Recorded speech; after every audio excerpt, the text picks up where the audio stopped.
Welcome to Mid-Century Living, your weekly nostalgia podcast about the best of technology and culture from the mid-20th century.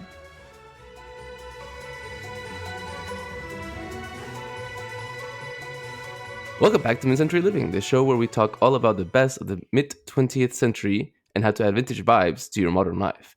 We are your hosts, Gonzalo. And Jackie, and thank you for joining us today. And Merry Christmas to those who celebrate. Today we're unpacking one of the most beloved holiday films ever made, Miracle on 34th Street. If you'd like to skip ahead to the topic we're covering today, we have a timestamp in our show notes. Or you can check out the new chapter links in the episode. This episode is coming out during Christmas week, but we're recording a few weeks earlier than that, so Gonzalo, how's your holiday season going? In one word, busy. Yeah? Yeah. In the past 2 weeks, I've slept on 8 different beds because I've been traveling a lot for Christmas reasons, because I decorate for Christmas. And I went to Mobile, and then I went to Puerto Rico, and then I went back home, and then we spent Thanksgiving at my in-laws, and then from there we went to Galveston, and then we came back home, and then went back to Galveston, and then we came back home, and then went to Galveston, and then came back home, and then went to Virginia, and then it took me forever to get back home because it was a storm. So yeah, it's been busy, but it's been good. You get to relax now? I get to relax now, yes. But also, like, working for a day and then taking a day off, and then working for a day and then taking a day off, like my real job work, that was hard.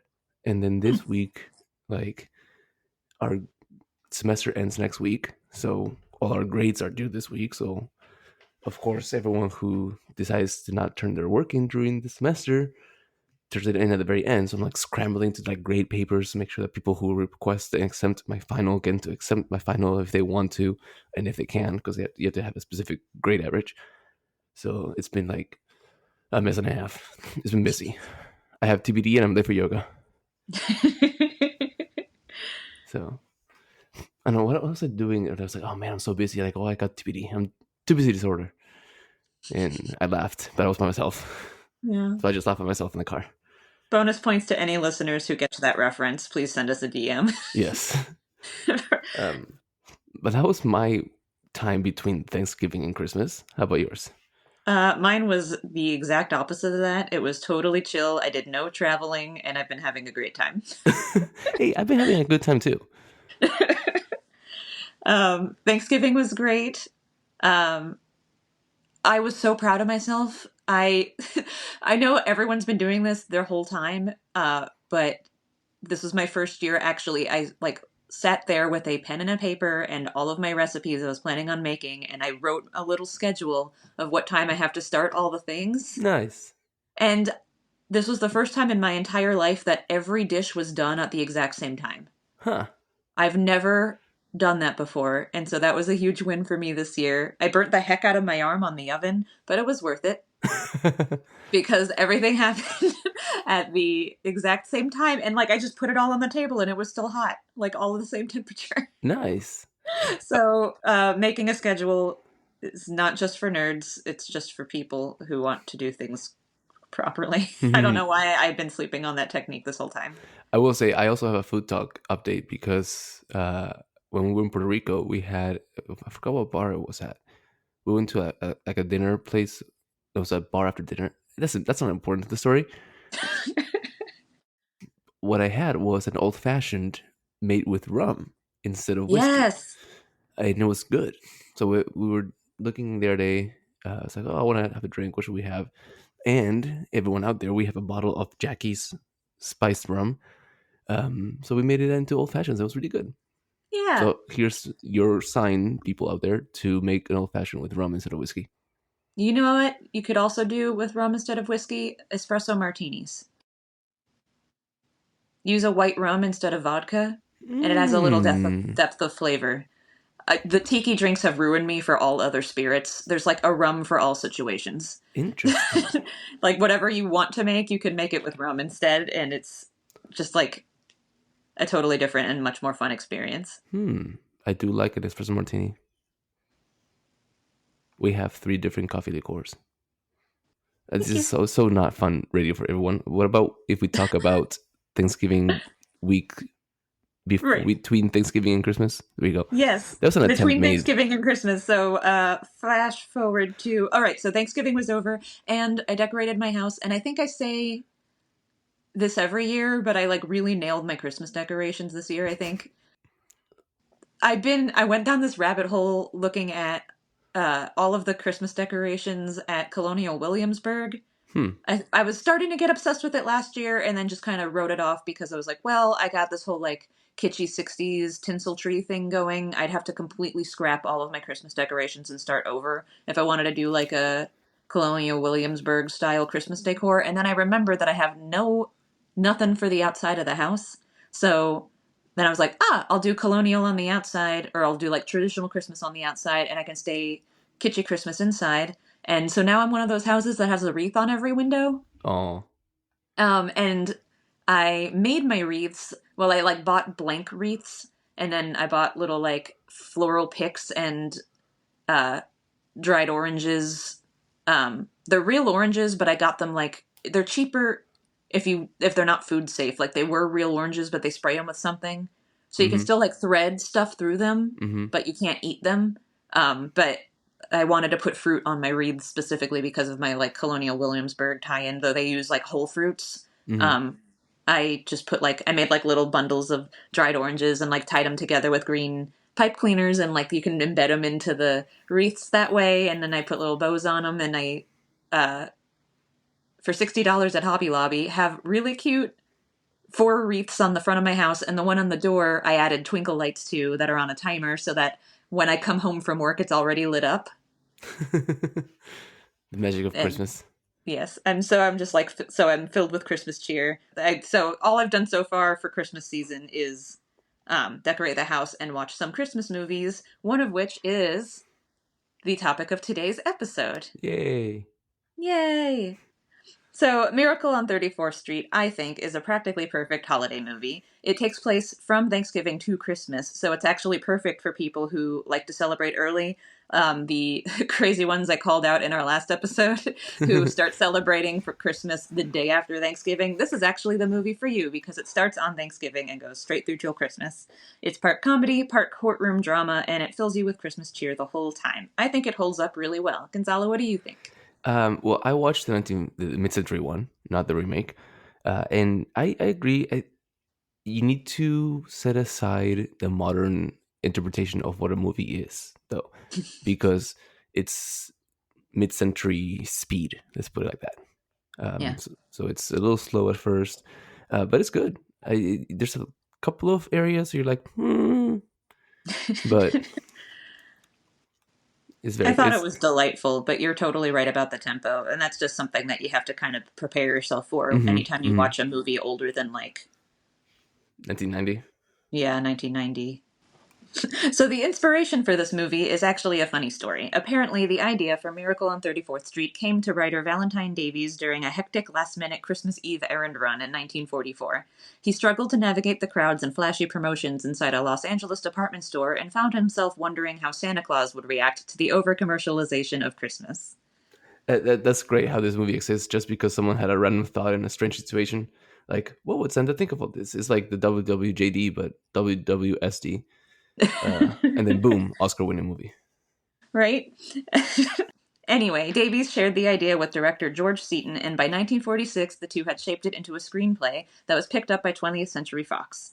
In the finished film, Davies received the story by credit, and Seaton was credited for the screenplay. Davies also wrote a novella version of Miracle on 34th Street, which was released at the same time the movie was released. Very cool. I totally know what a novella is. It's a small novel. Yes. Now let's talk about some casting fun facts. So, when casting began, Maureen O'Hara had moved to Ireland to spend more time with her family. At first, she was annoyed when Fox called her back to the US to look at the script, but her tone changed as soon as she read it. O'Hara said in interviews that the story's charm made the trip worth it, and she signed on the project right away. I love that. And Maureen O'Hara is always the mom from The Parent Trap to me, but she was perfect in this role. Next up in our casting fun facts, Maureen's on-screen daughter was played by a young Natalie Wood. Yes, that Natalie Wood. Before this, Wood's roles had been small parts, including one that was just a generic little girl who drops ice cream cone, which is my favorite. I love it when casting is like that, where the characters' names are what they do in the one scene. But anyway, Miracle on 34th Street really launched her career. Yeah. Next up, some fun facts about Edmund Gwenn, who plays Kris Kringle. He was 70 years old at the time and fully committed to transforming himself to Santa Claus. He gained 30 pounds and added 5 inches to his waistline for the role. He admitted in interviews that this was difficult to reverse. He also grew his beard for the role, and what a beard that was. It was a good beard. I always like whenever like the beard, like his beard is like from the side, like very nicely trimmed and like pointy, but not like pointy like evil genius pointy. Two smaller casting fun facts before we move on. William Frawley, who plays Fred Mertz on I Love Lucy, has a minor role in the courtroom half of the movie. And That's Jack Albertson, where I knew him from. Sorry to interrupt you. I knew him right away. The second he showed up, I was like, oh, that's Fred. Who is he? I was sitting there watching him. I was like, I know this. Like, where do I know this guy from? And now you tell me. Duh. Anyway, and then also Jack Albertson appears in an uncredited role. He goes on to win an Emmy for Chico and the Man, and he also plays Grandpa Joe in Willy Wonka and the Chocolate Factory. Oh, I kind of love that Grandpa Joe is lurking in the background of this movie. All right, so now we're going to get into the plot of the movie, which is going to be full of spoilers. So if you haven't seen the movie and you want to watch it before you listen, go ahead and skip to the end of the recap. We'll put a timestamp. In the show notes. Timestamp. We open, as we always do with mid-century cinema, on an extended opening credits sequence. Yes. The whole time the credits roll, we're following an older gentleman as he walks around New York City. And this is Edmund Gwenn, and we finally see his face when the credits end. He stops at a store where someone is decorating the window for Christmas with a little reindeer sleigh. The man makes a big deal about letting the guy in the shop know that the reindeer are standing in the wrong order. I don't know what order the actual reindeers go on. And all little models and plastic reindeer look the same except for Rudolph, I'm sure. But... Yeah, I agree. It was really bothering me. He was like, oh no, Dasher should be on my left. And I'm like, these reindeer all look, this is the same plastic reindeer 8 times. But anyway, so I guess we're supposed to just know that Santa knows his reindeer so well that he can tell their markings apart even on little plastic replicas. It's hard to picture, I should note, what it would be like going into this movie blind, because I already knew that Santa was involved, so I was like, oh, there's Santa. But I guess at this point, people watching it in 1947 were just like, who's this weird dude? Why does he know the reindeer so well? But I guess, so everyone's probably just charmed and confused by this sweet older but you would gentleman. imagine that you know going in that it's going to be a Santa movie. I'm sure like all adverts for it. I got some fun facts about that, and we'll get to that after the recap. Okay. But anyway, now that we're done with our opening sequence, it's time to get to the biggest set piece of the film, the Macy's Thanksgiving Day Parade. And here's where we meet Doris Walker, which is like the most mid-century name. And this is played by Maureen O'Hara. She's clearly in charge and is doing her best trying to get everything organized before the play starts. The old man from the opening credits finds the Santa float and tries to give Santa some pointers, but realizes that this guy is drunk as a skunk. And he reports him to Doris, who fires him on the spot and asks the old man to step in his place. And there's maybe I caught this and it was weird, but was the drunk Santa flirting with the other Santa? Because the way he was sitting and talking to him, I was like, why are you being so like... I think he was just like loose and casual and feeling friendly. I didn't get flirting from that interaction, but I'm not judging. Maybe he was. But the parade sequence is actually the coolest thing about the movie, because all of the parade footage is real footage taken during the 1946 Macy's Thanksgiving Day Parade. They shot it live, and the crew only had one chance to get all the footage they needed, and they used 9 cameras stationed along the route, and all the actors are doing all their acting, like standing right alongside the real parade and the real parade, like dancers and marching bands and stuff. Like, Kris Kringle is like actually on the Santa float in the parade. Like, they just put him in the parade so they could shoot that scene. Nice. O'Hara later described the day as chaotic, fast-paced, and freezing cold. And if you look for it, you could actually see some of the extras like shivering in the background of these scenes. It was apparently a super like unreasonably cold day. and miserable to film. Assistant director Arthur Jacobson also did some additional location shooting throughout New York City, sometimes guerrilla style. He had Gwen Wood get in line in a department store's cafeteria for one scene, and he had O'Hara do her shopping spree in Macy's with like actual shoppers around her. Like Oh, that's cool. They just had the actors being with real people. Well, that's probably explains why it's like so like natural flowing. Now, where do we leave off? Kris Kringle's performance at the parade is such a success that he is hired to be the in-store Santa at Macy's flagship location on 34th Street. He's obviously perfect for the role, except that he refuses to listen to management. The toy department head, Mr. Shellhammer, instructs Kris to recommend overstocked items to shoppers. He ignores him and instead directs parents to whichever store has the gifts their children actually want. His sincerity impresses shoppers who rush to tell management that they are going to be Macy's customers for life. The news goes all the way up to store owner R.H. Macy, who decides to make this sales technique corporate policy for the whole Christmas season. One more fun fact, R.H. Macy in this film is actually like a fictionalized version. Macy's was indeed founded by someone named R.H. Macy, Rowland Hussey Macy, but he died in 1877. So in this film, either like Macy's still alive and running the company 70 years after he died, or it's maybe some descendant with the same name. But anyway, let's get away from Macy's for a second to talk about the other plot line, Doris's daughter, Susan. So while the parade is happening, we meet Susan while she's watching the parade from her neighbor's window. The neighbor is Fred Gailey, who is a lawyer and has a huge crush on Doris. He's not subtle about the fact that he's bonding with Susan specifically because he thinks it'll help his chances of getting a date with Doris. And spoiler alert, it works. Susan gets Doris to invite Fred to join them for Thanksgiving dinner, and the romance appears to be off to a good start. But while Susan and Fred are watching the parade, we learn from Susan that her mother raised her not to believe in fairy tales or anything imaginary, including Santa Claus. She's very matter-of-fact about it, and it's really sad. Yeah. Also, I missed, when I was watching it the first time, I missed that he was a neighbor at the very beginning. And it took me until Doris re-enters the scene to realize that. And I was like, why is this girl, like, why is she at a random person's house? Well, that was my thought process. But yeah, it's just because his window happens to like face the parade route, so he's got the better apartment. Yeah, but it is pretty sad that Susan's very matter-of-fact about it. We also learned that as Susan explains to Fred that her mother is divorced and that Doris basically decided to raise her daughter this way as a reaction to that divorce. And another fun fact, because O'Hara's character is a divorcee, the Catholic League of Decency rated the movie a B on their scale, which meant morally objectionable in part. That is cool. I did not realize that was a thing. Yep, that's apparently a thing. Anyway, so back to the story. A few days later, Fred brings Susan to meet Doris at the store and decides to take Susan to meet Santa while they wait. There's a really cute moment where Susan decides to test if Kris is the real thing by tugging on his beard, and her reaction is actually a genuine surprise because Edmund Gwen improvised his reaction to her tugging on the beard. Susan admits that the beard was real, but she's still on the fence about whether he's Santa or not when she leaves him. She lingers and watches from around the corner and watches as Kris speaks fluent Dutch with a young girl who doesn't speak English. That was one of my favorite scenes. Sorry to Wasn't interrupt. that so cute? Yeah. Apparently in the remake, the girl in that scene is deaf and he signs with her. Mm-hmm. I have noticed. I do know that part, yes. Yeah, I haven't seen the remake, but I've seen that scene. It's cute.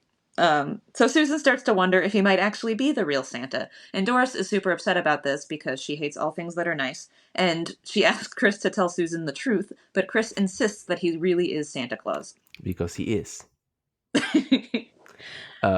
Worried, Doris decides to fire Kris, but R.H. Macy steps in and promises bonuses to Doris and Shellhammer because of the good publicity Kris has created.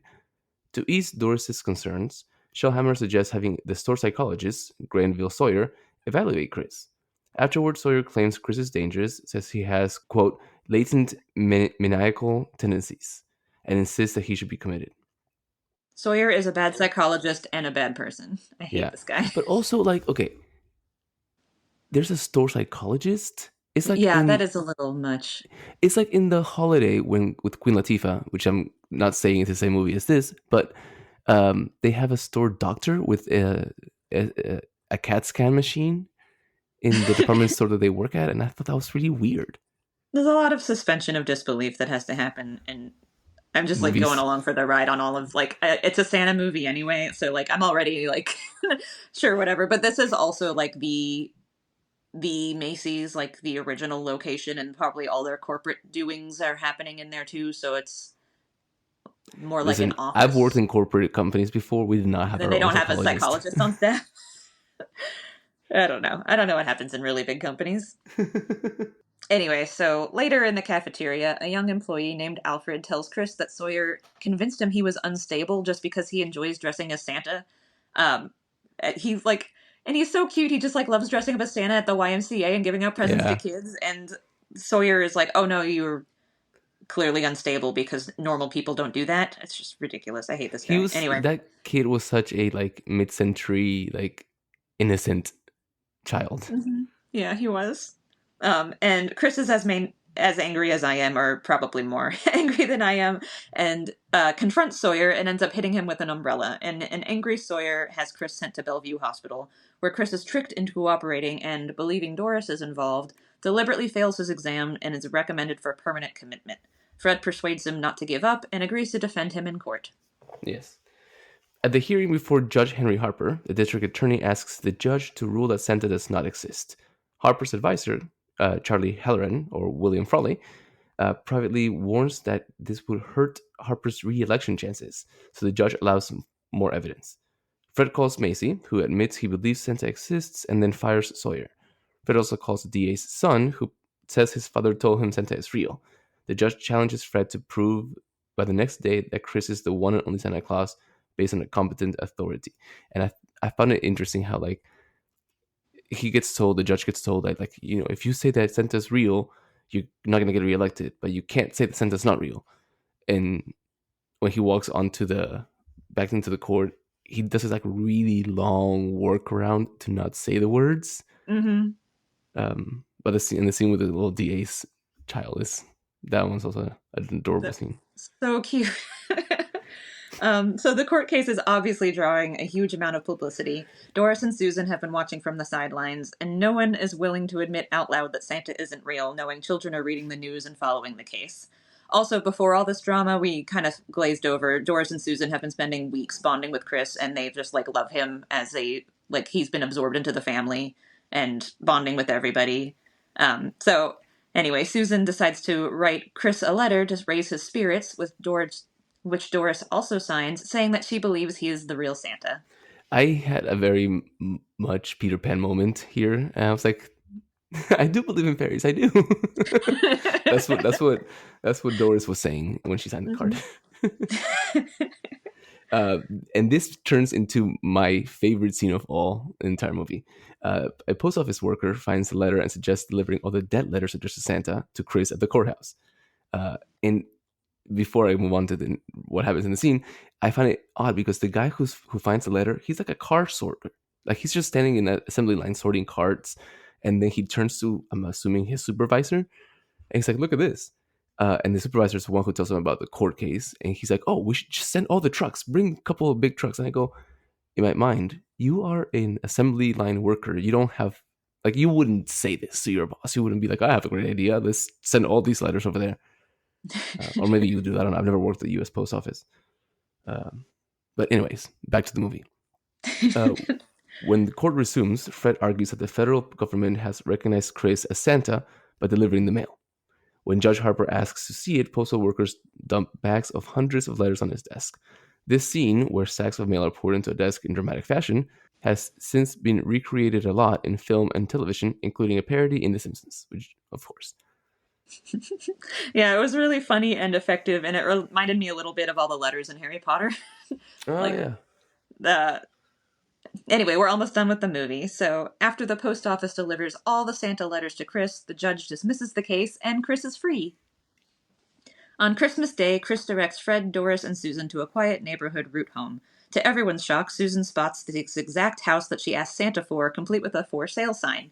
Fred and Doris contemplate buying the house together, and inside they find a cane identical to Kris's, leaving them and the audience to wonder whether he truly was Santa Claus after all. I don't buy that they're just gonna like stumble across a house and be like, "Let's buy the house." It's Christmas magic. Yeah, but Christmas magic and real life logic don't mix. Exactly. That's the thing. Is like I feel like you have to be like all in on the Christmas magic. Like Yeah. the thing is like I kind of get the vibe, the ending in particular. I actually thought that they really did believe that he was Santa by the end, but it Mm-hmm. turns out they didn't actually believe he was Santa until they saw the cane against the fireplace. Because they're just like shocked of like, oh, he orchestrated all this? Maybe he really is Santa Claus. So when she wrote that letter, like, I believe you too, she really just meant like she was just trying to show her support. Like she didn't actually think he was Santa. Susan probably did, but she's a child. And I that's really don't. the big thing of the story is like this poor little kid who didn't believe in anything, like now has an imagination and can grow up like playing pretend like a normal child. And her mom's not bitter from her divorce anymore and has moved on and found love. And I It's a just like movie the about I don't know, I growth. just like I love this movie. Um, but let's talk a little bit about the film's release and reception. So the film went through several title ideas, including My Heart Tells Me, The Big Heart, and Meet Me at Dawn. In the UK, it was actually released as The Big Heart, probably because 34th Street has less cultural resonance there. You may Um, have noticed that none of these titles sound Christmassy. And you mentioned this earlier, like, oh, surely the advertising was covered in Christmas stuff. No, actually, Fox, or at least Fox's studio management, had decided that the movie was not going to do well and tried to hide the Christmas in it in an attempt to make the film do better. hmm. So they released the movie in June because the Fox studio head Daryl Zanuck believed that summer audiences would generate higher box office numbers, and they didn't use any holiday imagery in the advertising at all. And the posters just kind of played up the romance and like pictures of the cast, but they didn't like show him in his Santa suit or anything. Like it was just Odd. I pitched like guess a random romantic comedy. the Makes no Christmas. 1940s you wouldn't have trailers, Oh, really. oh, they do, and it's Oh, the did they? weirdest trailer in the world. So yeah, I old trailers for films are actually like historically really really long and dramatic, and you see like the entire plot of the film. Like if you go watch any old like the movie trailers for Casablanca, you basically watch Mm-hmm. the entire Mm-hmm. movie in 4 minutes. For the Miracle on 34th Street trailer, what they do is they had like it's basically like a short film. It's like a 5 minute long. There's a 2 minute long shorter version of it, but it starts with a bunch of dudes in a movie theater watching Miracle on 34th Street, and you kind of see like a couple shots of the screen, but it mostly cuts back to them like laughing and crying and reacting to the film. And then one of the guys jumps up and he's like, I guess a producer, and he's like, "This is the best film I've ever made. I'm gonna go talk to everyone about it." And he just goes out into like the soundstage and just walks up to random actors and asks them like, "Hey, have you seen Miracle on 34th Street yet? What did you think? Wasn't it hilarious?" And they're like, "Oh yeah, it was all the laughs and there were tears in between." And they never mention Christmas. They don't talk about the plot. He just like goes up to like random people and just asks them if they love the movie or not. And that's the trailer. Hmm. It was so weird. Anyway, I'm gonna put the a link to watch the trailer in the show notes because everyone has to see it. It is like so strange. So when I was talking earlier about like going in blind, people went in to this movie in the summer expecting just like a romantic comedy, and instead they get Santa. So they're probably way confused, I know. I kind of wish I could see their faces. right? People walking into the movie theater in June expecting a comedy or a romance or something like that, and they're like, "What? Is that Santa?" Um, Fox executives didn't expect much from the movie, but of course, audiences and critics proved them wrong almost immediately. Awards-wise, the film did extremely well. It lost Best Picture to Gentleman's Agreement, but it still took home 3 Oscars. For Best Supporting Actor for Edmund Gwenn, and 2 different writing awards for Davies and Seaton. Fun fact, Miracle on 34th Street wasn't the only Christmas movie up for Best Picture that year. The Bishop's Wife was also nominated, and It's a Wonderful Life, of course, had been nominated the year before, so who knows why Fox decided that Christmas movies don't make any money. Yeah, that makes no sense. Um, the story's been adapted again and again over the decades. In the 40s and 50s, it was turned into a radio play several times, with Edmund Gwenn always returning to play Chris. In 1963, it became a Broadway musical called Here's Love. The most famous adaptation is a remake from 1994. John Hughes wrote the screenplay. Richard Attenborough played Chris, and Mara Wilson from Matilda played Susan. This time, Macy's wouldn't give permission to use their names, so the department store is changed to the fictional Coles. And this is the one that I think of. Really? Just because, Yeah. like, I mean, I can picture I feel like I've seen the VHS box. Like, You probably have a VHS box. no, I have never seen it. Or maybe I did when I was a kid and I blocked it out, but I feel like I've never seen the remake. Um, and I was thinking about watching it as research for this episode, but from what I've researched, it didn't sound very good. So, like, for Mm-hmm. comparison, the 1947 original gets a 7.9 on IMDb and a 96% on Rotten Tomatoes. The 1994 remake only gets a 6.6 on IMDb and a 59% on Rotten Tomatoes. That 59%, by the way, puts the remake in what some critics call the 59% club. If you do know anything about Rotten Tomatoes, to like pass, like to become a fresh movie, you have to be 60% or higher. So it's like Mm-hmm. right under. So it's basically like a club of movies that are decent enough, well-intentioned, and sometimes even charming, but just don't have quite enough of the spark to like get to fresh. Mm-hmm. So for Mm-hmm. context, other films in the 59% club include The Bling Ring, the third of Peter Jackson's unnecessary Hobbit trilogy, and the 2018 animated Grinch starring Benedict Cumberbatch. Ah. Well, we all know that IMDb ratings don't mean much.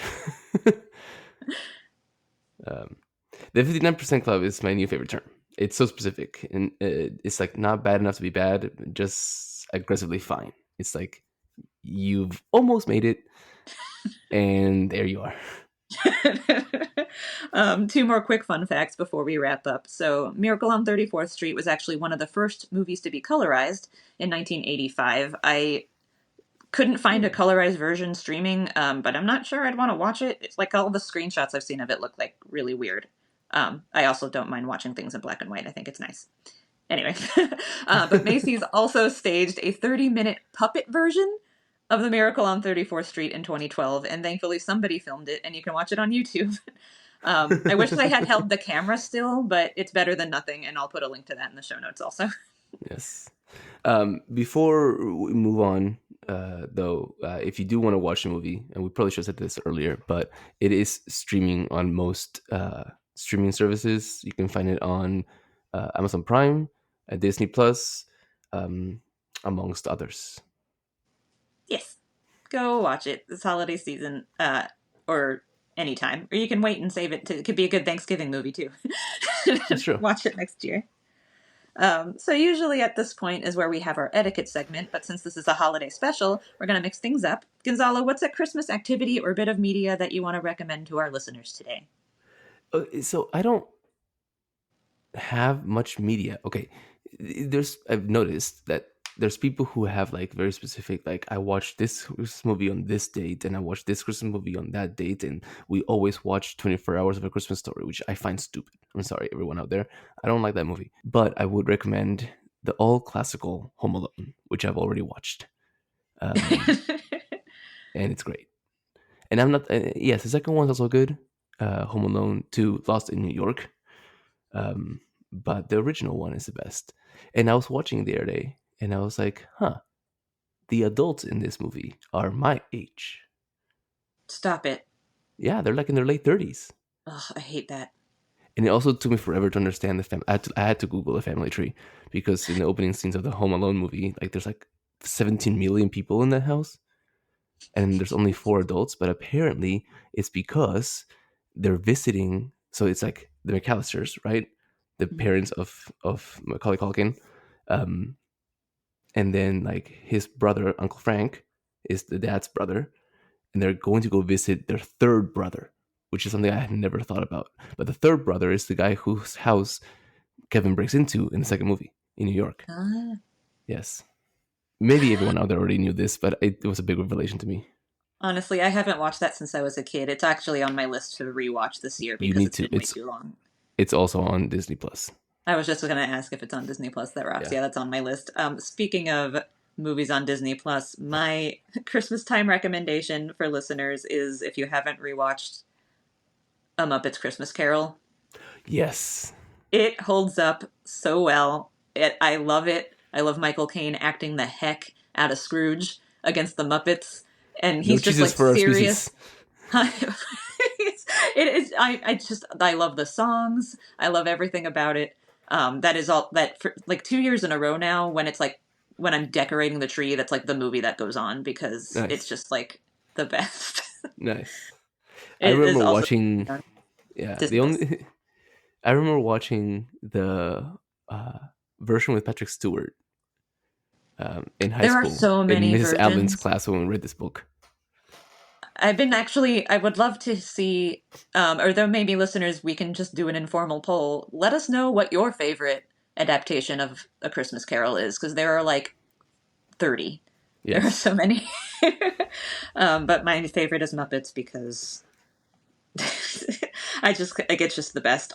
Speaking of music and Christmas media, I do have one more recommendation Great. because there's only one correct version of this song to listen to.